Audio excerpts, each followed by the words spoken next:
Bonjour mes chers élèves, bonjour mes chers enfants, bonjour les familles, bonjour tout. Moi je t'aime tout. Moi Malak Zabadi. Aujourd'hui la grammaire, la phrase déclarative et la phrase interrogative. La phrase déclarative sert à donner une information. Elle se termine par un point. Exemple, je vais au jeu parami de Londres. Ah oui, on a exprimé dans la phrase déclarative sert à donner une information, on a exprimé point. Ah oui? Exemple.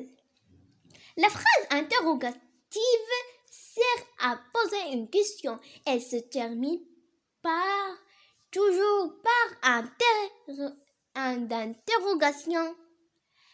Exemple. Sana bin Hama. Va-t-elle gagner? Ah oui, on peut écrire une phrase interrogative de 3 façons différentes. Exemple, tu au basket? Tu joues au basket? Est-ce que tu joues au basket? La phrase interrogative commence parfois par un mot interrogatif ou qui, quand, comment. Exemple, quand se terminent les jeux paramiques? Ah oui, on a terminé la phrase déclarative et la phrase interrogative, pardon. Et la phrase exclamative. La phrase exclamative sert à exprimer des sentiments, des émotions comme la surprise. Exemple, je me attendais vraiment pas. La joie. Exemple, je suis trop heureux. Elle commence par une majuscule et se termine par un point d'exclamatif. On prononce les phrases exclamatives comme si on les vivait. Exemple, quelle est belle.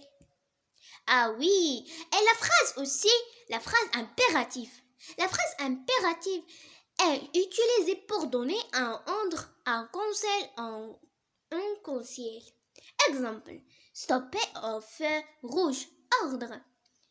Sois période, on voulait conseil. Regarde la carte routière indique-moi la route consciente. La phrase impérative se termine par un point. Un point d'exclamation. À l'impératif, le verbe ne se conjugue qu'à 3 personnes et le sujet n'est pas exprimé. Exemple, monte dans ce wagon. Montons dans ce wagon. Montez dans ce wagon. Ah oui, on a terminé la phrase impérative.